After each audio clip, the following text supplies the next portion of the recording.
You have a TV? No. I just like to read the TV guide. Read the TV guide. You don't need a TV. Television addict! Television addict!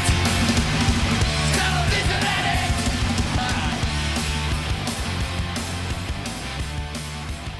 Hello, everyone. Welcome to November. 2 months left in 2021. I'm not going to make any predictions about 2022. I feel like I may have cursed us like 4 years. I don't even know how long things have been. Anyway, welcome to November, everyone. I hope you had a great Halloween. October is always my favorite month. So, now we go into the long, dark descent into winter. But I will be here with you, as will my great guests here on TV Guidance Counselor.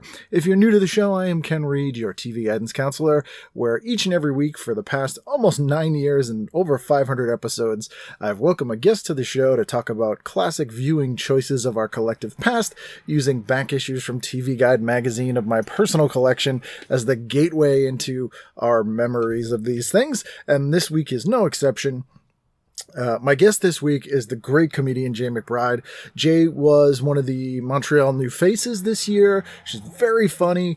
This was a person that you requested, actually. People said, hey, you should have Jaye on the show. And I said, that's a great idea. And then that's what we did. You can go to jayemcbride.com, JAYEMCBRIDE, as in an Irish person you marry.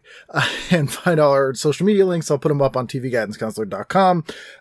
Go see her live. Again, as I said, very funny, and this was a great chat that we had. Also, again, I cannot thank you guys enough for being patrons of the show. Per your request, I added a couple of tiers. There's a $25 tier and a $40 tier and a $50 tier. I didn't realize I didn't have those. It went from 15 to 100. I think because when I set it up, I just assumed nobody would give me more than $15 a month. So the rest was kind of like a fantasy fanfic. Would that be correct? Erotic fanfic? Is that what the 100? Anyway, so there's some lower tiers there than 100. And I'm actually shocked. There were people who have done 100, and you are the world to me, everyone. That is just amazing, and I cannot thank you enough. But it helps get the show made, and I appreciate it when you guys throw your hard-earned cash my way. If you would like to email me, you can do so at tvguidancecounselor@gmail.com or ken@ikenread.com, and I will be happy to get back to you as soon as I possibly can. But in the meantime, please sit back, relax, and enjoy this week's episode of TV Guidance Counselor with my guest, Jaye McBride. TV is my friend, and it has been always there for me in time of need. Live via satellite from, are you actually in New York? Yeah, Brooklyn. Okay. Right in Brooklyn. Jaye McBride, how are you? Great, thanks. And by the way, I love not only do you have Halloween stuff in the background and people can't see us, but your shirt is the orange and black. Yeah, and you have a Frankenstein. Like, that's so Halloween. It's perfect. I really respect that. Well, thank you so much. I'm living the life, Right. I'm not just fronting, as the kids say. It's it's the lifestyle. It's not a costume. And my background is nothing. It looks like I was robbed. Like, my roommate moved out last month and I have no furniture. So I'm like, all right, well, I have boxes. For people that can't see this, Jay's in a room with just a swinging light bulb. And every so often I can see just a swath of light and that's it. But and I hear dripping water. I don't even know where it's from. That's it, right. And it echoes. It reverberates. Like, so it's coming from somewhere. Right. But I was like, hey, whatever you're into, I'm not going to judge. I know you said I'll hear your dog. If you hear moaning, it's not someone tied up in the bedroom. Don't. It's just my neighbor, I swear. Right. So did you just have one roommate? I did. I had one roommate. It was great. She was great. It was for 4 years, and it was basically her place. I moved from LA to New York, a fully furnished apartment with her, and so there was even a bed there. I didn't have to bring anything except stuff there. And then when she moved out, I was thinking, like, wow, this is all going. Like, the plates, the silverware, like the pots, the pans. It was depressing for a couple of weeks, but it's like a non-romantic version of that Orange Juice Jones song, "The Rain." If you've ever heard that song. No. Amazing, ridiculous 80s soul song where this guy's breaking up with this girl because he caught her cheating, but the whole song is just him listing things he's taking away. So he's like, I'm going to take that $3,700 Lynx coat, all the credit cards. It's just like a whole list for like 10 minutes. It's amazing. That's awesome. and Mine would be much shorter. Mine would be much shorter. Taking Hers, all on the the other plates. hand, yeah. He also uses an insult that I don't hear enough these days. He calls somebody a crumb cake. That's kind of sweet. I wouldn't mind being called someone's crumb cake. I'd be like, aw, Yeah. you know. There's a lot of like of dual purpose insults. I think most food based. That could Yes. be a term of endearment or an insult. No, I'm, you know, like someone be like, oh, you're sweet, but you're falling apart around the edges. So Yeah. you're a little crumb cake. Yeah, you're like a ho-ho. You know, it's kind of mass produced and it's better than nothing. You're not a Twinkie because unlike our relationship, Twinkies last forever. But you are kind of yellow. I think you might have jaundice. You might want to go to the doctor. Right. And there's some cream coming up in places. It's a weird color. Yeah, but that was a plus for some people. That's true. So you did you grow up in Albany? I actually grew up even further north of Albany. I mean, like Albany is about halfway up the state. If you go 2 hours even further north, that's where I'm from. It's called Westport, New York. It's like an hour from Canada, right on Lake Champlain. Okay. Yeah, across rural. the lake from right. Yeah. Very, very. It's across the lake from Burlington. So I mean, like it's closer to Burlington, pretty much any other city. But no, it's yeah, like deer and there was like a bear crossing the street once, like getting to the dump because they for some reason they would hang out at the dump. It's just like, oh yeah, there's a little black bear walking. Like of course, raccoons, skunks. It was. I had a possum on the front step once, and I thought I was just gonna be like, get away. It didn't budge. It just looked up and went. It was and like, "Hey, you go away." It hissed at me. Showed his fangs or her fang. I was like, and shut the door, and that was it. I was like, I'll wait. They I'm not freak leaving. me out so much with their gross tails. Right. Yes. Because they're giant albino rats, but I've come to love them in that they're one of the few animals on Earth that is completely immune to rabies and all other viruses. Oh, nice. I didn't know that. Yeah, I do always want to pick. I do at some point want to pick one up by its tail because that's what it's for, right? They hang by their tail. But Yeah, you know, it's like a shot put. Right. So Burlington, Vermont was the closest city. yeah. Would yeah. you go? Was that where you would like go hang out as a teenager? Or was that like a place to go? Well, actually, because there was a ferry, we probably would have driven to Plattsburgh, which is you know, as fun as it sounds. Happened in place Plattsburgh. Was there like a mall there or something? Yeah, there was one mall, and then they had this brilliant idea to put it in a new mall. So they had two malls across the street from each other, and believe it or not, one mall went out of business. I know. Who would have thought? Did people call it like the good mall? It started, I think it was North Country Mall North and North Country Mall South or something, Champlain County, something like that. But yeah, it became the good mall and the old mall. Like the old mall had, I think, Montgomery Ward's, Kmart. So I mean, The Bon-Ton. right. The writing was on the wall. You know, and they had like a pipe shop, and that was like that's the only reason my dad would go there. So it was, and not like a cool like head store that sells like water pipes. This is like an old fashioned like meerschaum pipes, Leather place. patches on the smoking jacket kind of place. Right. Yeah. Exactly. I think that mall probably smoking was legal, I'm assuming. So Like that store was like, when are we going to sell these spittoons? right. We got them a little bit too late. So Not that one. That's the using spittoon. That's right. That's a classic. So this issue we picked is from August 17th of 2385, I think, but it's from Gardner, Maine. So I feel like Gardner, Maine is probably not that dissimilar from. No, I'm sure Maine is like you probably are close to Maine. You probably.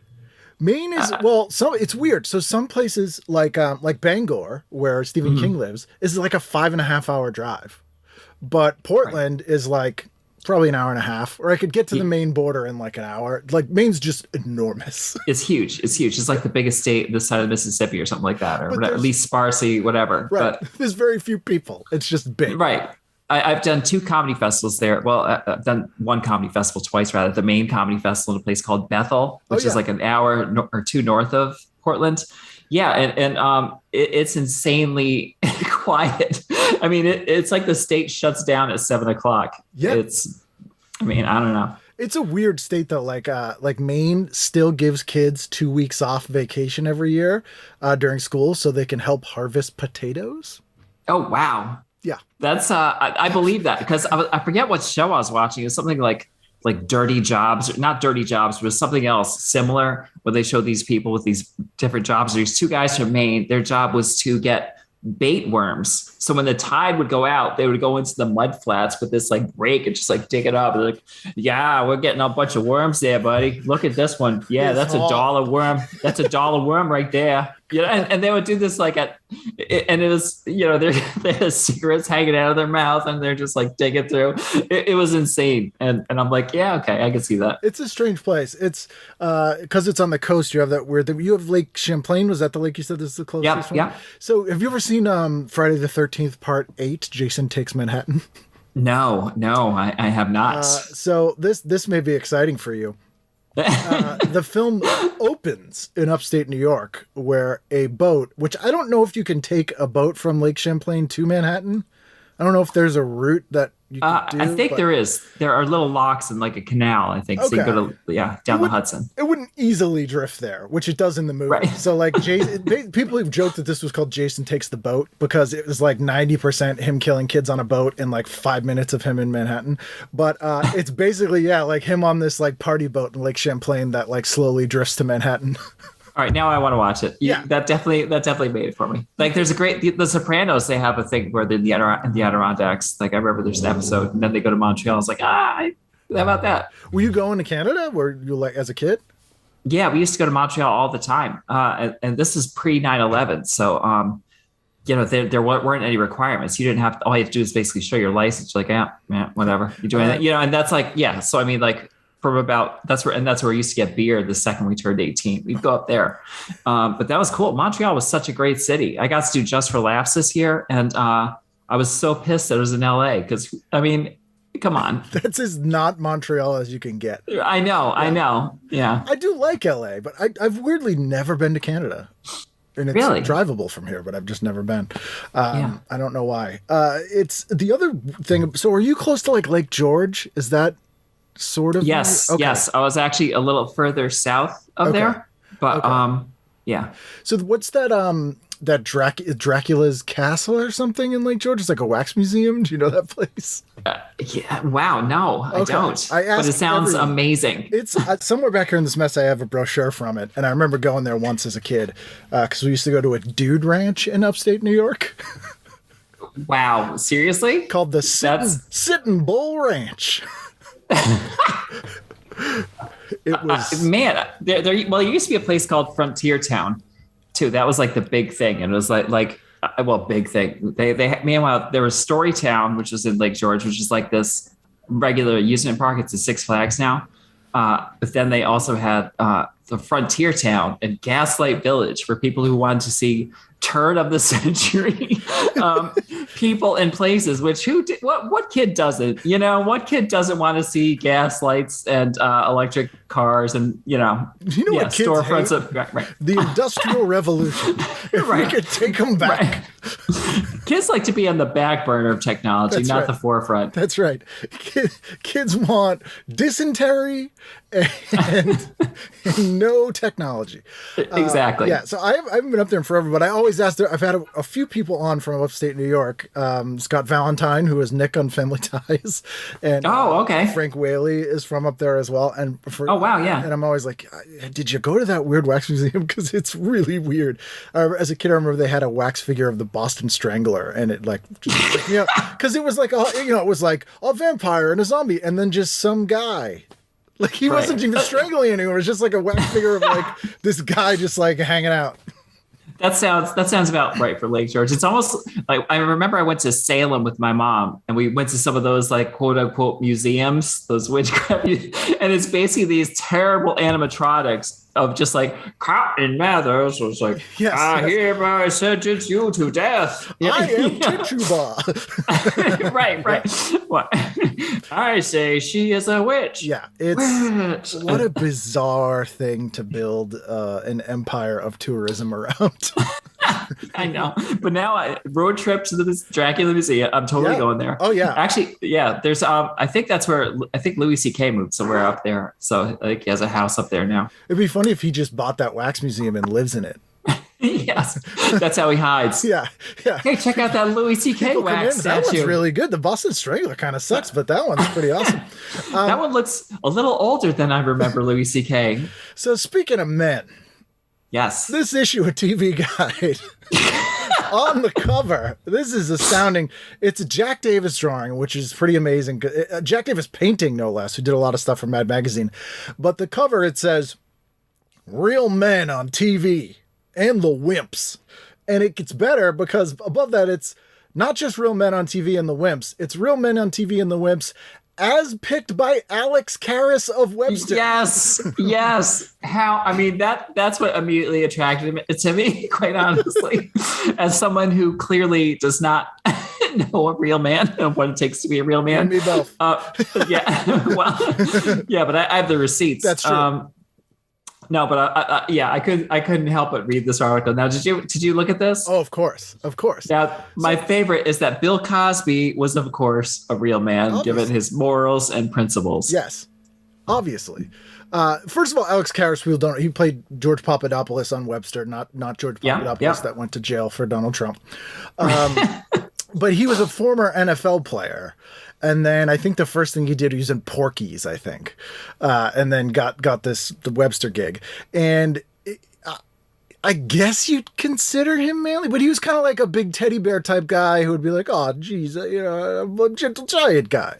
Well, didn't he play a gay man in Victor Victoria? Wasn't that him? Yes, he did. So, I mean, which, pretty cool given that it was in the 70s and that. But what I loved here, like, he literally calls out Cosby for his principle and morality. But no, I mean, I'm there alone. I'm like, all right, this is great. This is great. And then he doesn't like Sam Malone from Cheers for the exact opposite reason. He's like, talk about a man with few principles, a man unable to share the depths of himself, a sexist. Well, you're talking about Cheers' Sam Malone. Yes, exactly. And I don't understand. He didn't like JR either. I mean, I thought JR was going to get a pass. He commits sort of a sin here in that he seems to not differentiate between people and their characters. Right. Yes. At all. Like, not even couching any of this stuff. Meanwhile, he keeps talking about how he's not like the characters he plays. So, right. But all these other people, he's like, yeah, Ted Danson's a bad guy. Like, what? It's just weird. Although here's the weirdest one to me. He says, one of the most substantive real men on TV, up there for me with Newhart's Dick Loudon and Cosby's Dr. Huxtable, is Robert Guillaume's Benson. Yes. People talk about how on the A-Team, Mr. T at least projects a forceful, positive image for young black males. Give me a break. You want a good image? Look at Benson. Just like... And he talks about how, like, he went from a butler's job to a lieutenant governor. It's like, that wasn't him. That wasn't. Yeah. That day, that was the character. Yeah. I mean, That wasn't Robert Guillaume. Great actor. Like, very accomplished. Played the Phantom of the Opera and Benson. But that is not, it's a different person. Different person. Yes. And he's complaining about cops on TV, like Remington Steele he doesn't like. He doesn't like Rockford. He doesn't like the guys from Barney Miller. And he keeps going on about B.A. Baracus. So he says, no offense, Mr. T, I'm talking about the role, are the Wimps. Which he clearly only says because he's afraid that Mr. T will want to kick his ass. Right. And by the way, B.A. Baracus was based 100% on Mr. T. They just changed the name and said B.U. Yeah. That's it. That is like the one character in this whole list that is not any different from the person. Exactly. And then he ends it with a weird dig at Cagney and Lacey that I don't really understand, where he goes, finally back to cops again. There are two more I want to talk about that I don't like them either. These two, yeah, they show a little emotion once in a while, even cry, but basically they fall into the same pattern as other TV cops I don't like. They scream and yell a lot. They don't have substantive conversations with people of the opposite sex. One is married, leaves a child care mostly to the spouse, your typical buddy stag show, two cops, super serious in pursuit of bad guys. I'm talking about Cagney and Lacey. Right. And I sure wouldn't want my daughter to grow up like that. And then the weirdest line, or my son. Yes, you're so woke. I normally would be like, this was ghostwritten, but I'm like, no, Alex Karras 100% wrote that. That sounds like him. Yeah, that sounds like him for sure. And I'm starting to think, like, I don't like who wants to watch a show about like cops just goofing off. I guess I mean, maybe super serious now is a little weird given the environment, but yeah. Like fun-loving cops having conversations with the opposite sex. Like, it sounds like he just wants cops like at a bar dating. I'm like, they're cops. Like, that's what they do. Give me a Lenny Briscoe any day. Yeah. And then there's actually a pretty cool article in here after that about TV in-jokes among set decorators.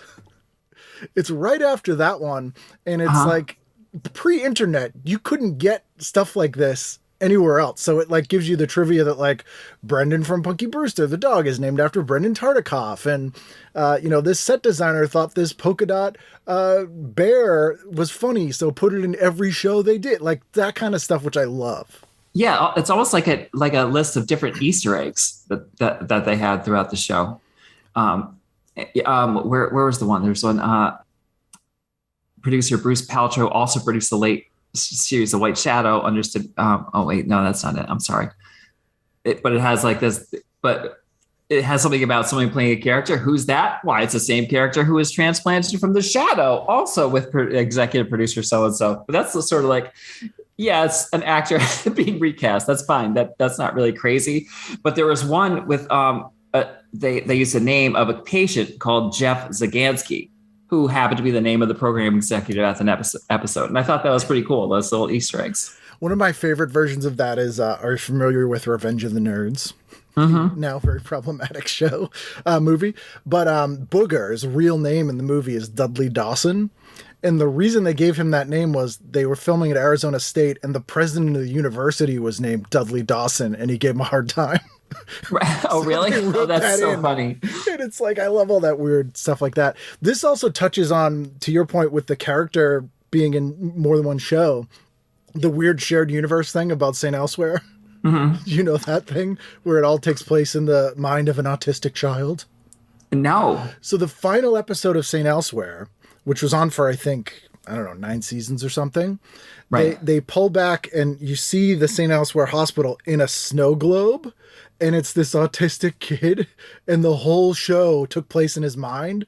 But there's a person on the internet, like at the early days of the internet, that went through and made a chart of every character that crossed over with St. Elsewhere to show they were all also part of this kid's mind. And it's like 700 shows. Oh, really? Yeah, oh, wow. It's crazy thing. It's very, very, very odd. Yeah. Then in the grapevine here, which I don't normally mention, but they talk about how in Night Court, Christine Sullivan, who's played by Marky Post, who sadly died recently, R.I.P. Was recently cast to replace the character of Billy, who was played by Ellen Foley. And Ellen Foley kind of fascinates me because she used to date Mick Jones from The Clash. Really? She did 2 albums, and The Clash wrote all the songs and were her backup band, but they had to do it under like fake names. Yeah. Oh, that's right. She actually was a singer. She sang with to Alan Foley, I think. Oh, nice. Yeah. There we go. She still sings actually in New York. She does like cabaret shows every now and then that you can like go to. Like, check them out. Yeah, I believe it. I believe it. But it's just odd that she played the pre-Christine Sullivan Night Court character when she's hanging out with Mick Jones. Right. Huh. Very, very strange. No, but I didn't read that whole article. I went on, but I was too distracted by the advertisement for Tareyton cigarettes, which I went out and bought a pack of. Hard to find. But I love those things, like with the characters, especially Law and Order. Like there's a couple episodes where they use the same names. You know, like Robert Thayer is one. That in one episode he's like this judge who is dating, who's like a murderer or tries to kidnap this little girl or something like that.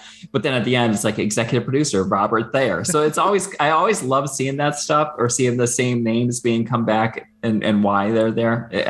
I love that stuff. How have you been a comic in New York for more than a year and you haven't been cast as a murderer on Law and Order? I need another agent. I 100%. Apparently, I did the first year I was here in 2017. Every audition I went on was for a different trans prostitute. Everyone. I ended up getting one in Tales of the City, which was you get to see me thrown into a 1950s cop car. So that was a dream come true. Did your own stunts.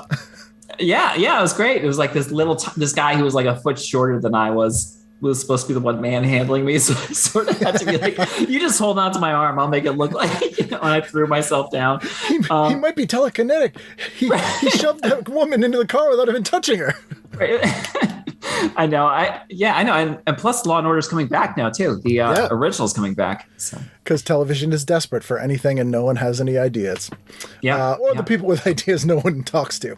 Give us a show, everybody. NCIS, CSI Nevada. Yes. Las Vegas, that's coming back too. They're all the same. I never watched any of those. I don't know why. I'm just like, eh. Right. I watched the first one, but then when I saw CSI Miami was huge in Europe, I thought, I'm probably not going to like that. Did you tour Europe? Did you stand up in Europe, or you just saw that it was big there? No, I did. I just saw that it was huge. I read somewhere it was like Baywatch and CSI Miami were the two biggest shows in Europe for a while. Pretty representative of America, to be frank, though. Two of those shows. Right. True. People smoking and eating baguettes and watching those two things. So let's dive in here. Saturday night, what'd you do?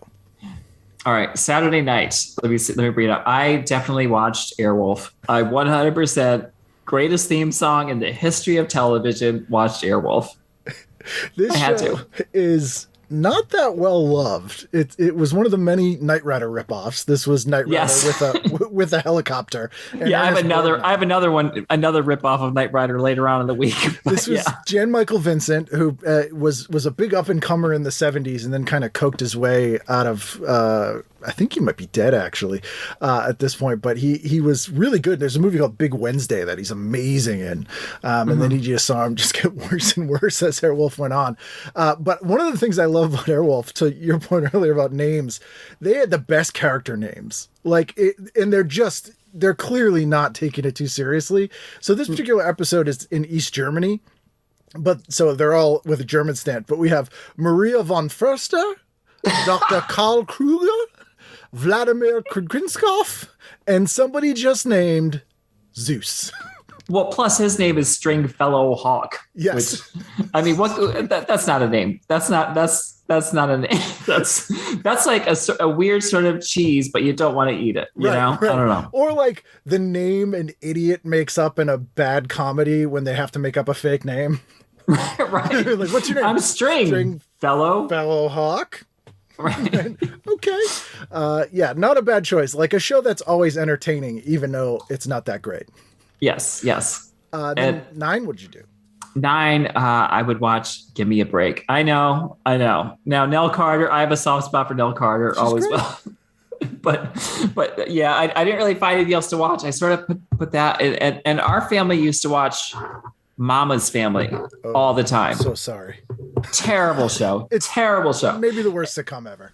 I think they were just fans of Carol Burnett, so they would watch Mama's Family. And I think it was one of those things where we're like, they pretty much like everyone gave it a shot, because there was like very little on. So it's like, all right, we'll give it a shot, but it's terrible. Like I couldn't. Oh, it's so bad. I can't like sitcoms already, which I love. I love multicam sitcoms, but there's, a suspension of disbelief already.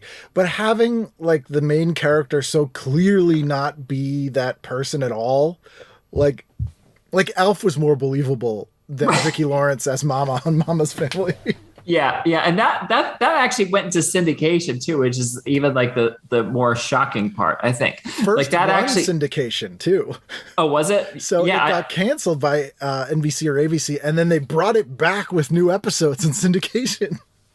Oh, that just boggles my mind because it was terrible. It was terrible. There was no one interesting in that at all, but I still watched it. The syndicated version almost feels like the television version of your dad catching you smoking cigarettes and making you smoke the whole pack till you get sick.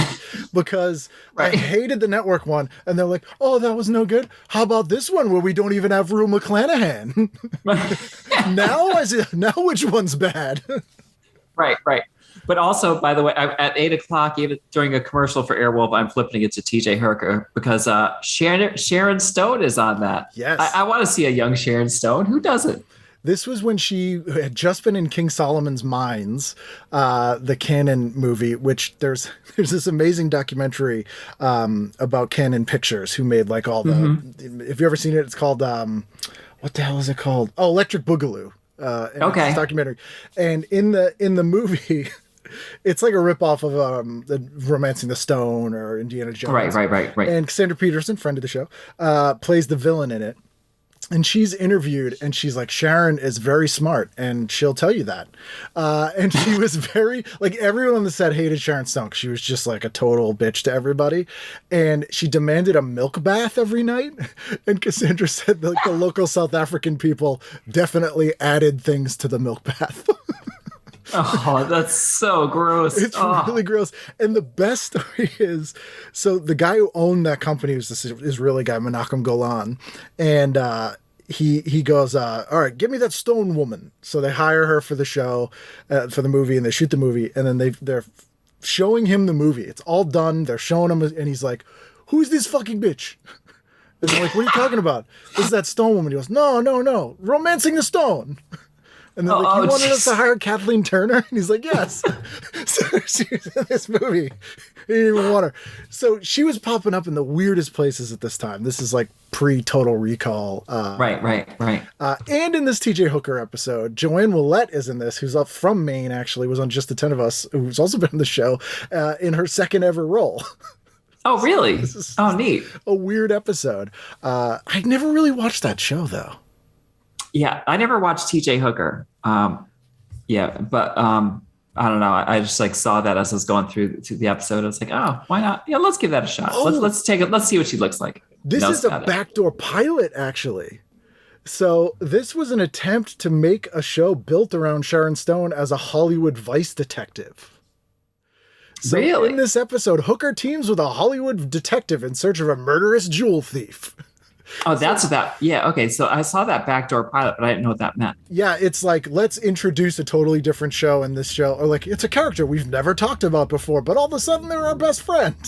Then they get their own show. Give Me a Break was really guilty of that. Actually, they did about 7 of them. Yeah. Okay. Including one with Pam Adlon. It was Pam Adlon and Don Rickles. And really? She was a teenage, like a street kid who he caught shoplifting at his newsstand, and then he adopts her. It was like a weird, like tougher Punky Brewster. Right. Oh, that's neat. Like, I actually really like Pam Adlon too. I mean, I've never met her, but I mean, like, yeah, she's great. And I really like, yeah. She's always watchable. And you passed up the final season of Love Boat. I did. I've never watched an episode of Love Boat. I don't know. Insane. It is insane. Did that come before or after Fantasy Island? Do you know? Same year, I believe they debuted. And they were back to back for years and years. Fantasy Island was always a little weirder. Love Boat was always a little sillier, but they would sometimes do like serious episodes, or because there were like 4 different plots in each episode. So it was always weird because one would be like super funny and then one would be about a like person that's dying of cancer. Right. In the same episode, it was like, okay, if you guys want to do that, that's fine. And I always thought it was a little racist that the bartender was black. I don't know. I thought that was just a little racist. Like, the only black character on the show is the bartender. Yeah, I thought, like, I don't know. I mean, that's not what I thought back then. I was like a social justice warrior. But looking back, I'm like, that seems a little weird. 6-year-old you's like, this is bullshit. Right. Well, maybe, if Isaac had looked towards Benson as somebody he could really look up to, and he could have been the governor. Now that's a real man. Not a woman. Sunday night, what'd you do? I watched Superman.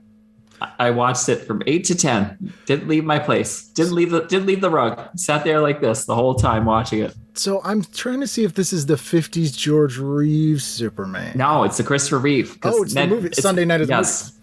Yeah. Yep. It's super. And actually, that night, Ned Beatty is on twice. He's on Superman, and then he's also on the cast of Murder, She Wrote. So you have 2 different chances to watch Ned Beatty. How often do you get to say that? I mean, only in 1985 could you get 3 hours of Ned Beatty on network television.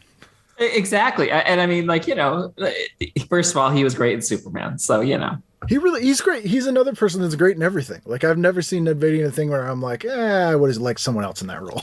Right. I have an interesting story. All right, this is going to get a little weird. That's fine. Speaking of Ned Beatty, now that I think about it, he was in Deliverance. Oh, yes.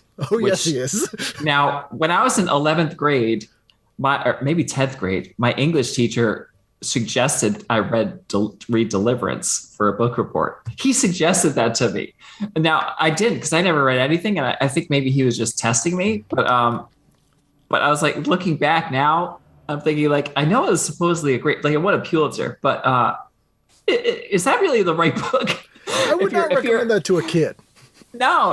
And I don't know. It's like, and then I started thinking, was he grooming me? Like, just kept asking you, like, so you liked it? What'd you think about chapter 6? Now, do you want to get into acting at all? Because I have an idea. Let's do a staged reading of this. Yeah, that is super creepy. Yeah. Although I can't, somehow it's creepier that it's the book. Like, I feel he was like, you want to watch a movie? It wouldn't have been as bad. I don't know why. I have a screener at home. We can watch it in my theater. Yeah. I think I saw, that's one of those movies that I put in the category of very well made, never need to see it again. No. Glad I saw it. The character Ned Beatty plays in Murder, She Wrote is the most perfect character name for him. He's Chief Gunderson. Right, yes. He might as well be named Ned Beatty. Like, it just feels right. Gundersons, that's Swedish? Yeah. I don't know. Hey, Ned Beatty. I'm just here to help you solve this crime, little lady. I'm here to be vaguely comedic, but also feel like I could get the job done. I'm the bumbling comic relief, Mrs. Whatever. Angel Jessica Fletcher. Jessica Fletcher. Yeah. Man. Arthur Hill is also in this, I believe. Is playing a character named Preston Hill. Oh, really? Yes. Oh, there we go. That's easy. It's like Tony Danza always plays someone named Tony. Exactly. Just one name, like Cher. And Jerry Orbach is usually, I don't think he was in this one though, Murder, She Wrote, but Jerry Orbach, more props to him. There's a Jerry Orbach street in New York City. Every time I walk by, I'm like, Orbs. Many old people on primetime TV in 1985. Like Angela Lansbury, Ned Beatty, Jerry Orbach, like, that's not how it is now. No. Granted, they were probably 30. Right. I mean, yeah, really? I mean, Wilford Brimley was a teenager. Yeah, there's always that meme of Wilford Brimley and Cocoon is the same age as Paul Rudd now. Right. Yeah. They do that with every actor, and every time. I'm always surprised by that. Like, there's never a meme where I'm like, oh yeah, I can see that. It's a big deal. That he looks right. It's like Mission Impossible 3 came out and they're like Tom Cruise the same age. Like, come on. Yeah. It's just weird. Yeah. So. I don't know what that is. I wonder if people then thought that as well. Like people our age, because we're roughly the same age, we're like, oh, Brimley's just like a guy our age. They're like, right. it's not like it's Gene Kelly. Like something, where they're just like, exactly. Yeah, maybe. I do want to mention, it's outside the purview normally of the show, but this caught my eye. Hee Haw, which, speaking of Mama's Family, I saw that. In that same category. The Hick sketch show, and the only reason I bring it up is because the guest star in this week's episode is Herve Vilichaize. Oh wow! I think I think I want to change my vote. A French little person guest starring on Hee Haw. I can't even begin to imagine what those sketches were like. Oh, I can't either. We used to watch Hee Haw once in a while too. And like, I never really, like, I don't understand. Like, no one in our family listens to country music. I think my dad maybe listened to Willie Nelson, maybe, but that's about it. Do you think it was like aversion therapy? Like he was trying to be like, don't move down south. Here's Hee Haw and Mama's Family. Don't live this life. Maybe. I don't know. And it's just like, I did like that there was a cartoon donkey. I do remember the cartoon donkey. Yeah. I mean, everyone loves a cartoon donkey. That's the whole basis of the Shrek series. Right. There you go. Exactly. Hee Haw was almost deceptive because as a kid, you're like, it's starting as a cartoon. And then you're like, this isn't a cartoon. Yeah, a cartoon donkey. Like, that's the last time the South was actually trailblazing anything. Yeah. It should have been illegal to start a show with a cartoon that isn't a cartoon. Right. Because it's just, what a bait and switch as a kid. Because when we were growing up, like, if you started the show, you had to finish it. Yeah. They hook you with the opening, and you're like, well, now I'm stuck. Right. And now that I'm older, I'm thinking, like, was this like what Laugh-In was, but for rednecks? Pretty much. It's kind of what it was, And I guess, I don't know. Everyone needs a show. That's right. That's right. Representation's important. Exactly. Minnie Pearl needs work. Exactly. Are you an old Southern woman who still has the tags on her clothes but don't feel like you're being represented on television? Well, Exactly. Hey. So Monday, what'd you do? Monday, all right. Now, look, let me preface this by saying I'm not proud of this either, but I probably wanted to see what Liberace in Vegas was doing. I've never seen Liberace play the piano. All I know are stories about Liberace. I'm definitely checking that out. I have to. Oh, there's no need to apologize for that. That man is infinitely entertaining. Right. All I know, he was like a closeted gay man with like bedazzled outfits that played the piano. I mean, I have to watch. Yeah, I have to see what's up. Closeted is a strong term. It was like, there was a phenomenon in this, like really the 50s through the 80s where you had him like Paul Lynde, like these guys that like, were definitely not heterosexual men. Like but no one ever questioned it. Right. Nobody. They were just like, well, why would I think that? And Liberace was on TV wearing like $40 million in diamond rings and a fur cape, and just like, and they're like, that's a real man. He's and not a perm. woman. Pretty much, it was kind of almost like a don't ask, don't tell kind of thing. And like people in Hollywood, I think, were fine with it, but they couldn't say anything. Like network execs would blow up if someone came out as gay. Yeah. Like even in this issue, they say so and so who became famous by playing a parent of a homosexual. You know, it's a weird thing. I forget where that was, but they were saying how like they basically like, yeah, we knew he was gay, we still had it on anyway. Occasionally they would joke on stage, and I don't know if it was Carson or who would say like, and of course with Liberace I'd always say, so are you dating anyone, any girlfriends? Yeah. Oh yeah. which is like an inside joke between the two of them, but I thought that was kind of cool. As would they would often say like, hadn't found the right girl. Mm-hmm. Like I would hear that about George Michael a lot back then. Right. Yeah. But there were people who were genuinely shocked. Like when that stuff came out, they're like, George Michael, really? I'm like, yeah, everybody. Like Liberace. Like go on YouTube at some point and just watch some It is, even for the comedic value of this like very flamboyant guy is great, but it's just, he's a damn good entertainer. Yeah, I believe it. He was in Vegas for years. Yeah, so. Just amazing. This is him in Vegas. Highlights include the Emperor Waltz, the Blue Danube. Blue Danube, yeah. Blue Danube and Send in the Clowns. Well, there you go. Yeah, the Blue Danube. I forget who wrote the Blue Danube, but yeah. Yeah, there's no need to apologize for watching Liberace. That's going to be a hell of a time. Then what'd you do? Absolutely. Well, then, all right. Now I watched a little bit. I feel like I'm apologizing for almost everything here. No need. But I watched a little bit of the Little House Farewell. Just a little bit though, because at 9:30 Newhart was on, and I'm watching Newhart. It is the farewell. So I never liked Little House. Back to like kids wanting, like my rule was that anything that took place before electricity was boring. Right. I was like, I don't care about this show. Like Gaslight Village. Yeah, exactly. It's Gaslight Village, the television series. It is the last episode, so I guess that's notable for some historical value. But I 100% would be watching Kate and Allie, which is one of my favorite shows. I still watch it. It's so good. It is so good. I've never watched that. It's amazing. It's Susan St. James and Jane Curtin. And they play, it's a somewhat similar premise to Golden Girls in that these are women who are now divorced and they can't afford to live on their own, so they move in together and they raise their kids together. And in some ways it's kind of a show about two lesbians, but it also kind of isn't as well. And it's just all dialogue and really fun characters and is relatively timeless. The Halloween episode, actually, it's also very New York. Like it's one of those shows that went out of its way to show you they were in New York. Really? It's weird for a sitcom.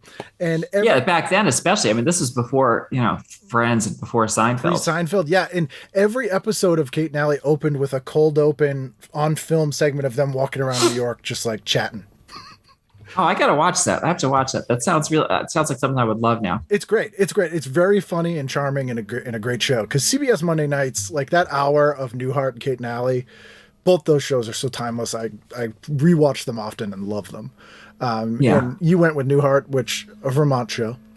Yeah, that's right. No, I always liked Newhart. I thought it was I never, it wasn't until later on that I started watching Bob Newhart's comedy, and it's amazing watching it. It's just so like, it's bizarre and it's clever and it's like very deliberate. Everything he does, it's great. It's really, I love watching his comedy now. It's amazing the comedy world he came up in, which was so Vegas-y and like jokes, or you were like an insult comic or jokes. That was kind of it. And he's doing weird ass alt comedy, really. Yeah. I mean, he's on like doing this sketch almost on a TV show where he's doing a phone. He's on the phone with a fictitious character, or I mean, actually no, with a character, like he's pretending to be on the phone with an historical character rather. Yeah. But he's carrying out a one-person conversation, and it's great, and it's working, and he does this by himself, and it's like it's just to try and do that. It's amazing. It's amazing. Like he has one where he's in England calling Sir Walter Raleigh, who's trying to convince him to bring tobacco over. And like, and he does this whole, and you think like, this shouldn't work. There's no way this should work, but it's great. It's great. He sells it so much. And it's like, he's doing a 2-person sketch as one person, and he's only the straight man. Right. I mean, if you think about that, that's so brilliant. Nothing about that should work.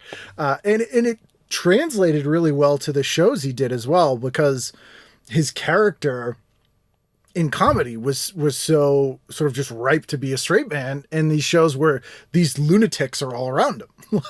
Right. Larry, Daryl, and Daryl. Yeah. It's perfect. It's the perfect, that show to me, I think, may be the best translation of a stand-up to a sitcom. Yeah. I think. Yeah, I would say so. Because like Seinfeld's, it's Larry David, not Seinfeld. That show, it's not his act. I can't think of many other stand-ups. Right. It's hard. I mean, it's hard to say. I mean, Cosby to some extent, but you can't really say that anymore. Right. But I mean, at the time, it was really. I mean, it was his fatherhood. Like his album about being a dad is basically what they turned the show into. But now we know too. I mean, aside from him being an absolute monster that should be put down like a rabid dog, right? His persona was so curated and created. It's such an affectation that it sort of makes sense that would be easy to adapt into a show, because it's all bullshit anyway. Right. You know what I mean? In hindsight, like at the time, it didn't seem that way. But what a garbage person. Tuesday, what'd you do? Let's see. Let me bring it back up. Sorry. Tuesday. All right. This is the most testosterone I've had in years watching Tuesday night. Because at first I watched the A-Team. I had to. That was big in our house, and I watched it. There was one woman on the show, and I always wanted to be her. I thought she had the greatest job. I thought she was so cool.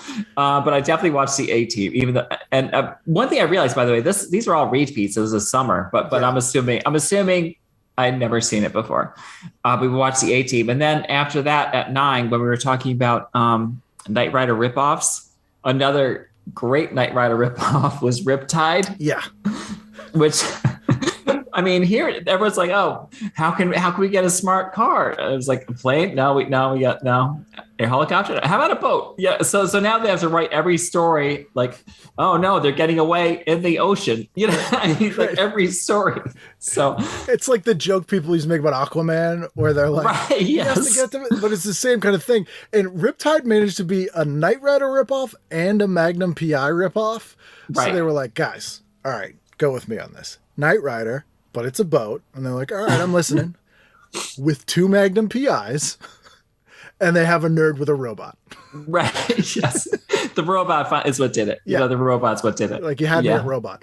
Speaking of Revenge of the Nerds, James Cromwell, who plays the dad in Revenge of the Nerds, is in this episode as a character named Klutz. Which is pretty amazing. This A-Team episode sounds bonkers. 2 sisters' dreams of marketing all natural sodas may fizzle under pressure to cope. Wow, I got wicked Boston there. Under pressure. Pressure to... Yeah, they're trying to turn their plant into a brewery. What the fuck, kid? They just want to sell fucking sodas. You got to sell some soda pops there? What are you going to do? Because we got a brewery. every episode of A-Team and most action shows in the 80s, the villain was developers and construction people. Yes. They were the biggest villains on Earth. Yeah, and like they would engineer like a tank out of like a box, like they would like MacGyver things before MacGyver. They would always build these crazy machines to try and storm like whatever they had to do. And what a weird thing, like they're mercenaries. They're right. For all intents and purposes, they're murderers for hire. Right. And they're like, our soda factory is going to be a brewery. Please help us. By season 6 here, they're kind of running out of things. Right. Man. They did the thing about Riptide too. I was a big fan of Joe Penny. I thought he was great. I used to love watching him. And then I saw him on The Sopranos, and he's on something else too. But he when I saw him on The Sopranos, like, it's Joe Penny. See, most people were Perry Kings, and you were a Joe Penny. Yeah. Now I was totally Joe Penny. That giant forehead did it for me.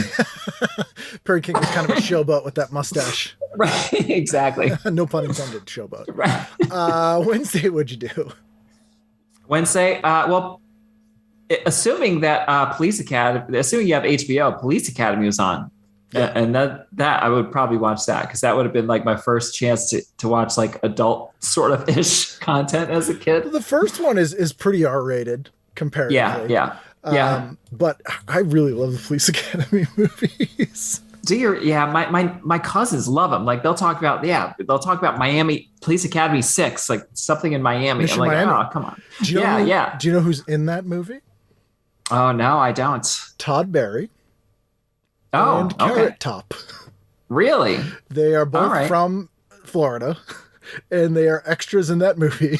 You see them? Oh, that's crazy. In the airport scene, and it's hilarious. Oh, that's awesome. I have to I see Todd almost every night at the cellar. Oh, so yeah. I have to bring that up. Todd be like, hey man, I saw you in Police Academy 5 Mission Miami. Right. There was Bobcat Goldthwait had a really interesting thing. He was talking about when he was talking about Police Academy and why he went to directing, because it was, he did all those things, and he sort of was getting pigeonholed as this person who had to do all this stuff. And I think, and then he started talking about setting the set on fire. Setting the set on fire at the Tonight Show, and the very next day he was supposed to go on Regis and Kathy Lee. So he went out with like a fire extinguisher and stuff. Yeah. But I'm definitely watching that at least till 9:00 when Circus of the Stars is on. I mean, you gotta watch it. This was summer programming. This is one of the few new things that was on. It always was a big deal because you're like, it's all the actors from everything in this. Right. Dozens of stars, death-defying acts, astounding feats, riotous comedy, and stunts. Gary Collins is the ringmaster, as is Jaime Farr, Merv Griffin, and Brooke Shields. Jaime Farr. I saw Jaime Farr and Brooke Shields were there too. There's always there was one ep that we watched, I remember, where someone would walk across broken glass, and as they did it, you could literally see the blood on the bottom of their feet. So something happened, but they kept at it. They were a trooper. They didn't quit. I'm friendly with Andre Gower, who was in the Monster Squad, if you've ever seen that, and was in a bunch of shows, but he was in a Circus of the Stars as a kid. He was a kid actor. And they literally, after work, where these kids have worked all day on a set, they would go to this circus guy's house, and he had stuff set up in the backyard, and they'd practice trapeze for hours and get really hurt. He got hurt bad. I had who was it? Candy Clark on, and in the second Circus of the Stars, she was doing a lion act or a tiger, like a big cat taming act, and it attacked her. And it chomped onto her leg and didn't get through her jeans, but broke her leg. And the trainer just ran away. Oh my God. One of the grips jumped on the thing and was punching this tiger and got it off her. But the trainer was like, see ya. Yeah. At that point, I think I'm wishing I had a better trainer. Yeah. Oh, yeah. And then she went back to the show.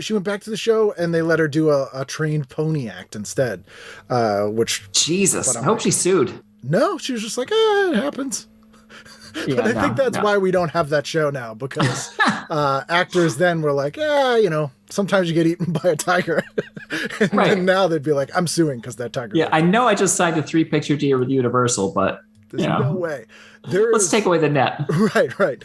There is an amazing looking made for TV movie on this night that, oh no, it's a crime drama. I'm sorry. This is a TV show called I Had Three Wives. Yes, which lasted all of 6 episodes. Yes. Only 5 aired. Yes, this is a new series that's premiering in the summer. It stars the guy who played Sidney Bristow's dad on Alias. Who is all young here, which is fun. Victor Garber.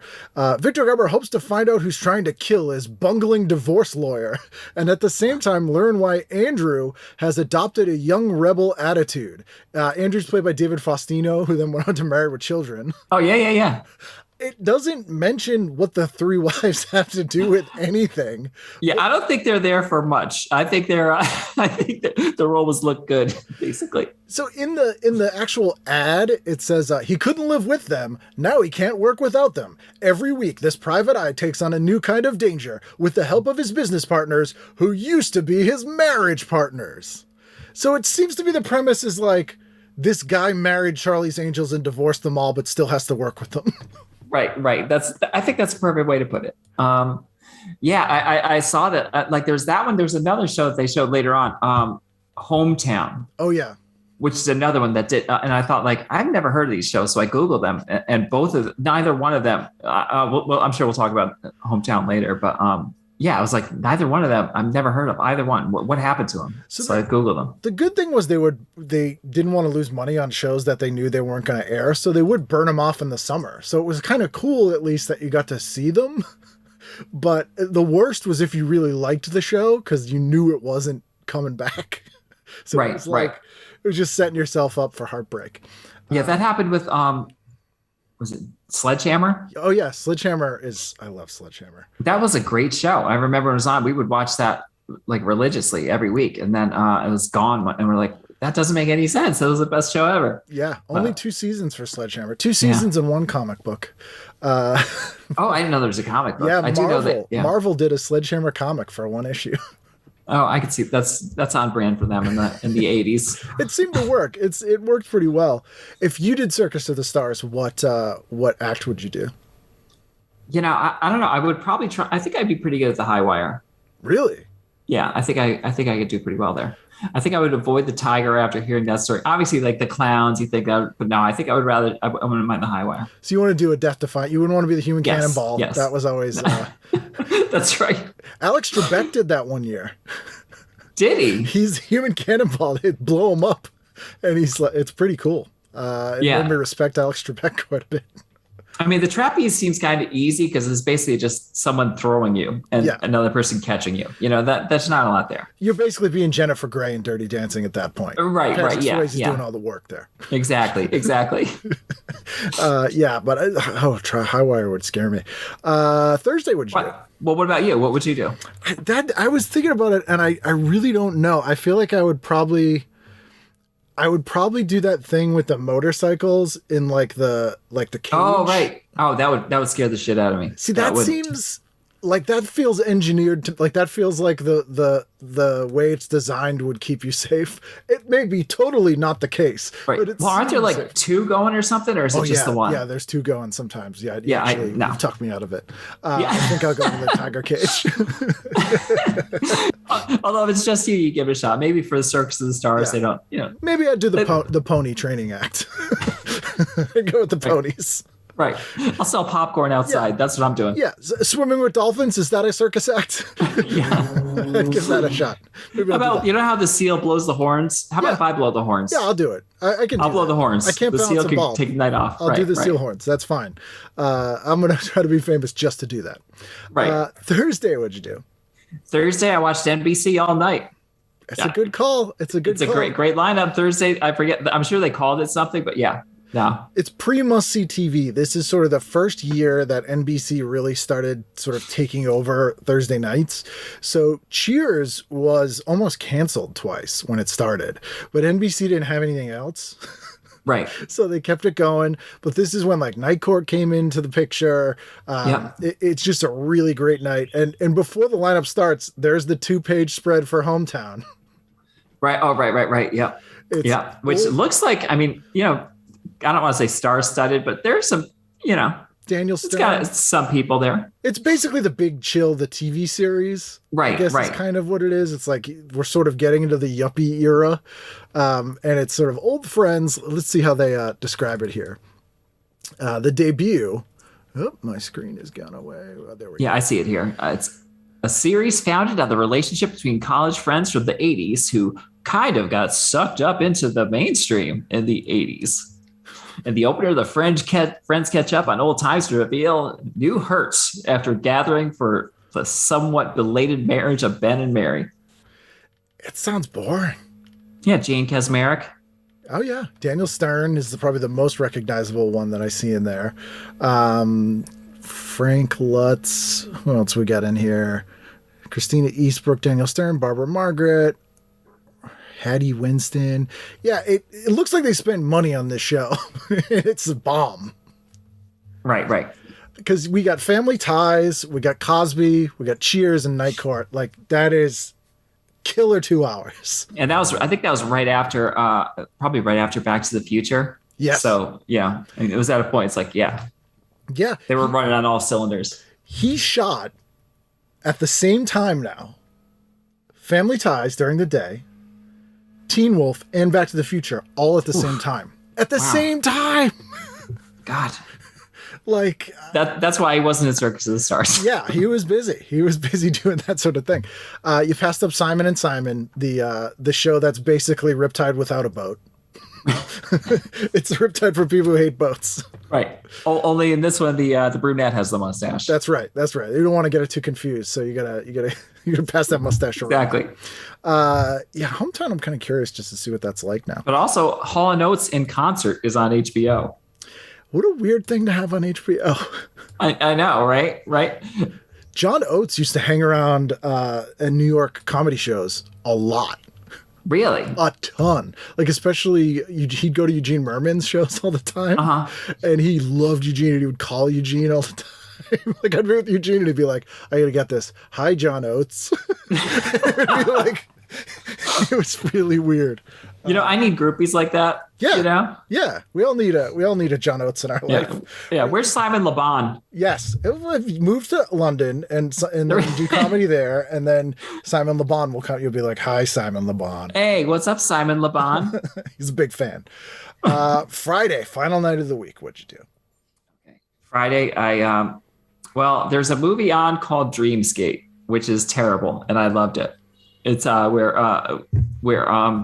Dennis Quaid would enter into people's dreams to try and help all their bad thoughts. But of course, it goes inevitably wrong because there's a murderous psychopath who's also doing that. But I'm watching that probably, but I probably won't have the chance because my mom and my brothers would definitely watch The Blue and the Gray, and I would be pissed about it. So this is an epic all-star television event, and I love the ad in here because it's Gregory Peck playing Abraham Lincoln. And, right. But the way they've done this ad here, so it's about the Civil War, but Stacey Keach, just kissing this lady, and the way they've done it, it looks like Abraham Lincoln's like, that's my girl. Like, he's kind of just in the background, like, oh no, but the thing is not about Abe Lincoln getting cheated, like his woman being stolen by Stacey Keach. But this ad totally makes it look like that. Right. Yeah, it's very weird. But they watched all that stuff, The Blue and the Gray, The North and the South. There were both of those things. I think one of them had Patrick Swayze. I don't know if that was The Blue and the Gray or if that was the other one. That's North and South. Okay. No, that's Rich Man, Poor Man. Okay. Maybe that's, but they loved that Civil War stuff, so they would watch it all the time. Is your family from the South originally? What is up with that? No. I mean, well, then again, if you're from a rural upstate New York, then it's basically the South. So I think that's where it came into play. But there is also, if neither of those are on the table, there's also Knight Rider. Yes. Which, I mean, that was when Knight Rider was Knight Rider. Back when Lincoln was getting cheated on and Knight Rider was Knight Rider. Dreamscape, by the way, is a great movie. I love it. It's great. What I love about this Knight Rider, though, is that he has to drive an armor-plated limousine. Yes, during a missiles defense. Yes, during a missiles defense demonstration. As we all do sometimes. Yeah, of course. No, I remember. Yeah, Dreamscape was that was actually kind of scary to me, but I really liked it for some reason. That snake creature. Yeah. Oh, yeah. Because it's David Patrick Kelly, who's in Twin Peaks, and he's the guy in the Warriors that goes Warriors. Right. Yep. He plays the sort of psycho guy because it's like this like government experiment to like get into people's dreams, and it's almost like it's like a classy Nightmare on Elm Street. I could see that. That's how and they also try and do that. Like even if you look at like the movie poster of that, it's like you tell they're trying to capture those like Raiders of the Lost Ark fans, but it's not. I mean, it's nothing like that. But they have that same picture, type picture, where it's like he's coming through and everyone's like hiding behind him, like I think it's Kate poking Capshaw. out. I think it is Kate Capshaw. Yeah, she was in the second one. Yeah, so I think they're like maybe people won't notice. Right. they'll think it's her. And of course, Benson is on that night if you want to watch something with somebody to look up to.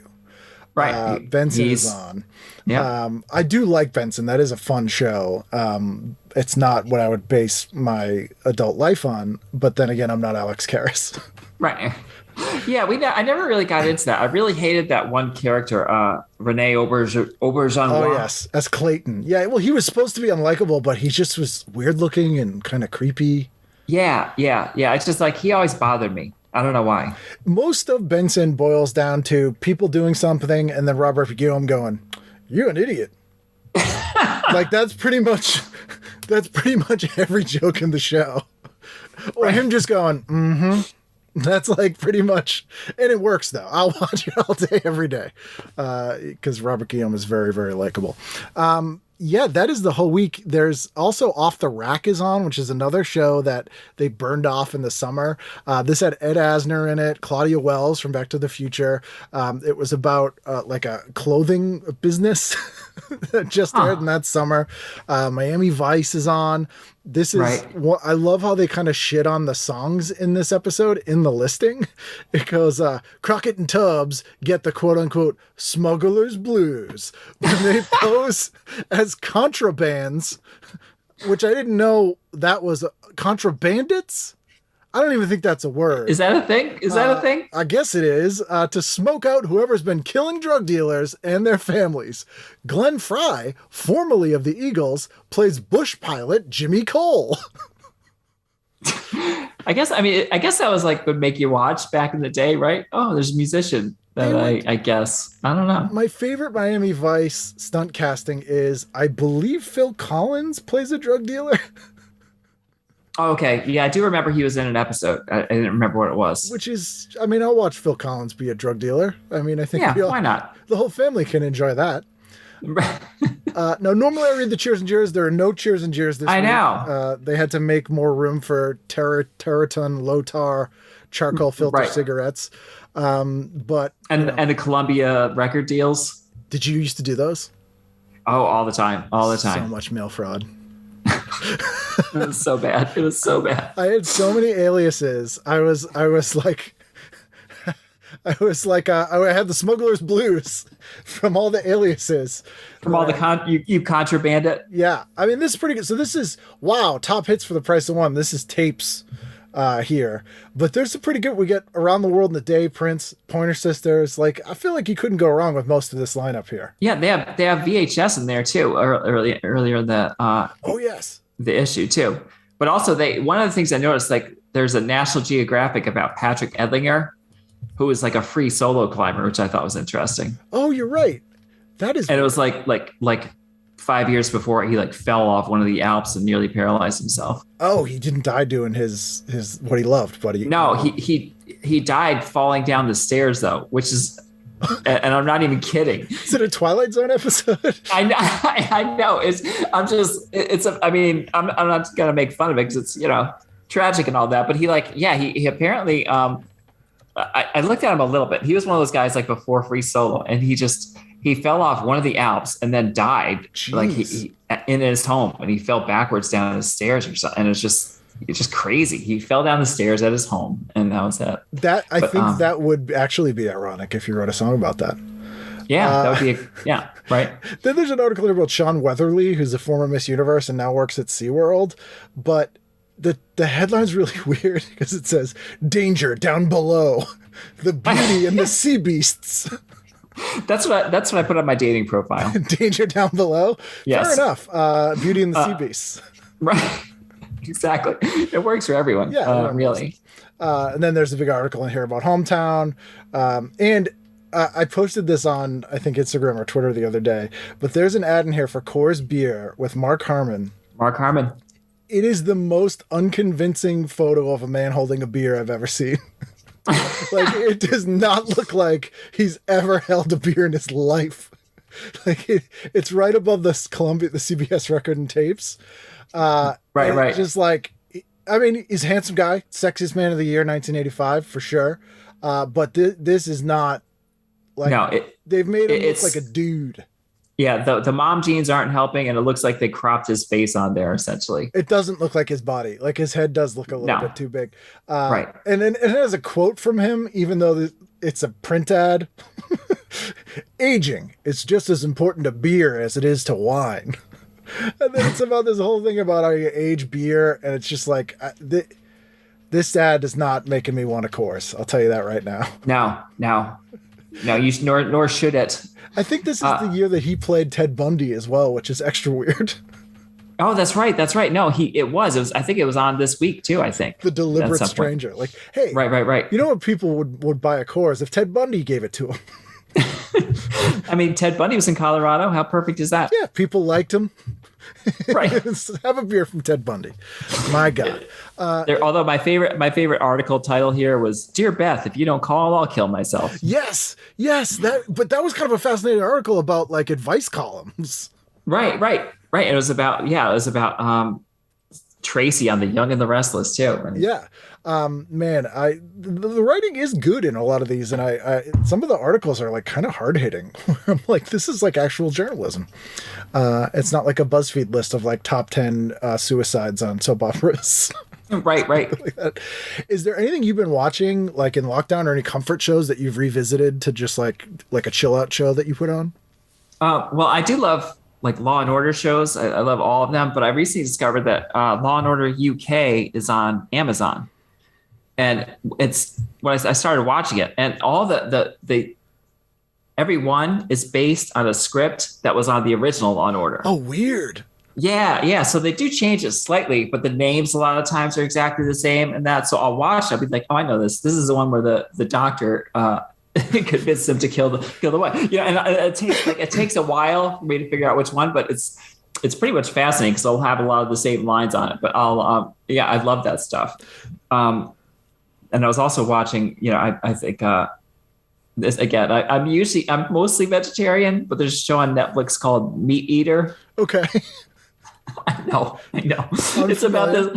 Yeah, Steve Ranella, who goes hunting and like shows then like butchers the carcass right there and cooks it. But it's like fascinating. I don't know why I like this so much. Like, I don't want to go hunting ever. Like, I'm not going to eat, pronghorn antelope. Maybe that's why it's fascinating. Like, it's just so alien. It's like a totally, like, you'd never see this otherwise. I think it's like, plus he whispers a lot of the time because they're hunting and they have to be quiet. So I think there's like that ASMR maybe is just like comforting me. So you're watching English remakes of murders and whispering men slaughtering animals. Right. Which is normally healthy. My doctor says it's fine. Right. Yeah. I mean, no wonder it's a danger down below.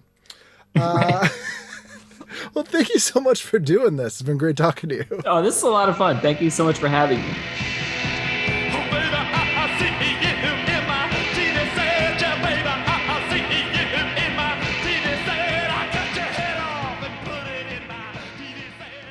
There you go. As I said, that's Jay. Very funny. Love talking to her. Go to jaymcbride.com and you can follow her on social media and enjoy her every day. If you want to enjoy me every day, you can do so. I guess you'd have to listen to the same episodes here. Oh, no, I'm on social media. But the show's at TV Guidance. Wherever you hear the show, please rate and review the show if you have a moment. And if you're emailing me at tvguidancecounselor@gmail.com or ken@icanread.com, please feel free to let me know two things. One, where you first heard of the show, and two, what you listen to it on, if there's an app or something like that. I'm always just kind of curious for both of those things. You also don't have to tell me those things, but if you think of it, I'd love to hear it, because I love hearing from you guys in general. Anyway, we have a brand new episode next week, so please be here then for that brand new episode of TV Guidance Counselor. No, I was totally Joe Penny. That giant forehead did it for me.